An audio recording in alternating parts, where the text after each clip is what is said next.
Greetings, Kevin Carney here with GameDemo.tv, doing a brief tutorial for first-person shooters to help you learn how to play first-person shooters and get better scores legitimately without cheating or hacking. And this current game that I'm playing is Modern Warfare 2. This video is being filmed with my Motorola Droid on the Android operating system from Google. I'm just trying it out to see how well I can upload it from the phone. So here we go. To be a first-person shooter for you newbies, and some of this information may be beneficial to you seasoned pros. The first thing you really need to help out your gameplay is a high-end gaming system. You can Google GameDemo.com current gaming system to see what we're currently using. And the advantage of a high-end gaming system is that it not only is it a good gaming system, it is a very good computer in general, and it will outlast any of the crap computers that you may go out and buy by years. Anyway, moving on from the gaming system. Next, the most important thing, in my opinion, is surround sound. Now, I know a lot of you folks use headsets because you want to keep the noise down for the family and all that, but there is something to be considered about having surround sound. This is currently a 7.1 surround sound system, and there's a huge advantage to having surround sound. Let me see. Throw a nade. Well, actually, the phone's not surround sound, so you guys won't get the benefit of it. Duh. But anyway, basically, you're able to hear people running up behind you, and then you can deal with them. Or you may be in a room and you'll hear people outside the room, and you just wait for them. And I get a lot of, "Oh my God, you're using a hack!" And I'm like, "No, I wasn't hacking. I just heard you outside. I waited for you to come around the corner, and that's how I got you." So there's something to be considered for surround sound. Next, the most probably. Once you get all that squared away, the very important thing is the binds. Basically, what binds are is how your keyboard and mouse interact with your character on the screen. With first-person shooters, this is what I use. And this is the most important thing to learn is A and D. That's strafe left and right. So A is strafe left, D is strafe right. And what strafing means is moving left or right.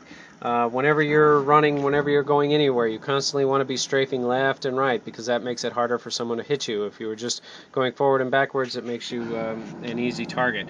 So A, you got to learn to strafe. A is for left, D is for right. Most important binds that I can talk to you about. A and D for strafe left and right. Next up, what I use for backwards is the S key. So I press S to go backwards. I'll try. I'm as back as far as I can right now, but I'm only using one hand. I have one hand for the phone. So there's S is for backwards. W, and this changes a lot for most of you folks out there that play it before. W is the jump key. So jump, jump, jump. Yip, yip, yip. And then the right, moving over to the mouse button, my right hand, I use the right mouse button for forward. And here we go. And then also I use the mouse in general to be able to look around. So look around with the mouse. And then right mouse button, which is over here, to move forward. And then it can go backward with the S button. S button back. Then the left mouse button I use for shoot. So there's shoot.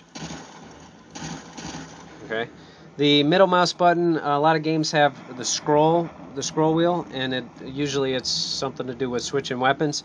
Bad idea to have it enabled. I have it disabled because you're able to, if you're in a firefight and, oh my God, it's getting scary, you accidentally bump the scroll wheel, now you're switching weapons, that causes a couple second delay and you're dead. So disable the scroll wheel, and I use this for the quick zoom, the middle mouse button for pushing down. And I think this is the number 5 or something like that they call it. Mouse 5 or whatever. I use that for looking down the iron sights. This is Modern Warfare 2, and I use that for looking down the iron sights. Okay, now the other binds. So we got A is for left, D is for right, S is for backwards, W is for jump. Reload is R. I press, hold on, let me show you it actually in the game. Alright, pressing R, and it reloads. And the Z is for crouch, X is for prone. So I press X, I go prone, Z for crouch, and then I can stand all the way up.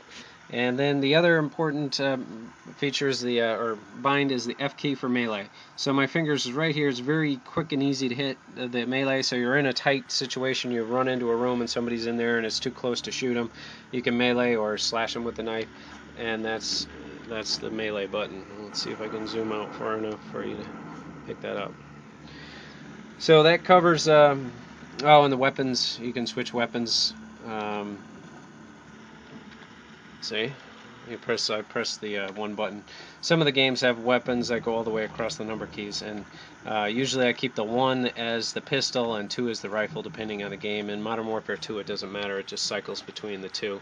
Another thing to consider about Modern Warfare 2 is creating your class. If you want a fast-moving person, you can have. Hold on. You can have marathon and lightweight, which moves pretty quick, but you need small mobile guns like the submachine or a sub. Oh God, I'm doing a mental dump here. Submachine gun. Is that it? Yeah, submachine gun. And then a pistol. If you got some big, heavy, clunky weapon like a machine gun and a rocket launcher, you're not nearly going to be as fast, even with those quick binds established. Something to consider. So binds make perks. They call them perks in Modern Warfare 2. So we covered, let's see here, the binds. Next is playing with the team. The game is designed to be a team play game. However, you're thrown in, if you don't have other people that you're thrown in randomly with these people, and you have to try to come up and work together, and sometimes it's not everybody's on the same page. They do have voice over IP capabilities in this Modern Warfare 2. The problem with that is you get a lot of younger kids that think it's just hilarious to impress you with their profanity skills, and it's just a treat to be in the same room with them. So usually what I'll do is I'll go in, and then you have the options, voice, and then mute all, and I just mute everybody. Now what that does is it creates a problem, because now you got all your voice over IP off. Let me just get out of this game. Oh, I lost the game. Oh, it's a draw. Woo! I won against myself. Come on. Quit out. Stand by 1. Yes. Oh, by the way, I'm game demo.com. Leave lobby. Yes. Now we're going to be talking about voice over IP here. Come here. There's a bunch of different services out there. My personal favorite is TeamSpeak. TeamSpeak is software that allows you to have voice over IP, and then you need a server, and Game Demo does have a server. Ours is called Herd Here, HERDHEAR.com. Link engaged. Go on that. Currently no one on it, and you're able to use this in game. Now what I recommend is that you set up a bind for this as well. Let's see here. I think it's sound inputs. Yeah.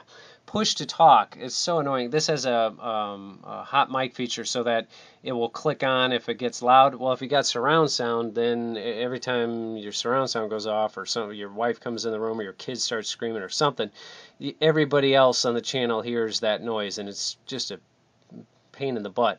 So push to talk, I use my cap lock for the push to talk. When I want to talk to somebody, I press that button. It's basically just like a microphone. You click it on and you're able to say something, and then you release the button, and then they can't hear you anymore. So pretty beneficial. Again, herdhere.com. We do have private rooms that are available. You have to go on our Facebook, gamedemo.com, reviewers, I think it is, and then the password for those are in there. But basically what this allows you to do is to use voice over IP, work as a team, and you're able to defeat the bad guys more easily. And you're welcome, clans and stuff are welcome to use our Herd Here if you need to and you don't have your own TS server. What else do I want to talk to you about? Basically that. Oh, yeah, you may have noticed this is the G19 from Logitech. Pretty disappointed with it, Logitech. They don't support any of the current games, especially Modern Warfare 2. You would think this little pretty screen here would show kill streaks or how much ammo you have left or some sort of beneficial information. No. But there is light at the end of the tunnel. There's a guy out there, Colin, with G19app.com. He's working on various things to get some functionality out of this keyboard. What he's doing here, I'll zoom in. I don't know how well you can see that, but basically, you're able to put in different areas. I've got the CPU usage, memory or CPU memory fraps. I don't know how well that's turning out, and I can't get too close to it. Call of Duty Modern Warfare 2, right now he's still working on it. He's dealing with Activision or whoever the hell, who makes it, yeah, I think it's Activision, that he's trying to get permission to put information up there that might be beneficial. Hopefully they realize that he is trying to accomplish something positive. The other thing that's TeamSpeak, I've got the font set really slow. You can, here, let me just show you how this works. There's TeamSpeak. I can change the size of the font. I'll make it ridiculously big. Getting glare off that. And then it changes up there, and then it instantly changes down here. So clearly that's too big. So you can lower it and make it smaller. So it's a pretty cool little app that he's working on, bridging the gap again. This actually shows TeamSpeak, and when somebody comes in and starts talking on TeamSpeak, it actually shows that they're using. The one thing I wish he'd do is switch out the it shows like who's talking, like active, the word comes up or something. I wish it just had like some icons, like a green ball or something that showed, okay, he's talking, and then, you know, all right. But moving on, I'm sure he's going to work on something. I hope this was helpful, and thanks for watching GameDemo.tv.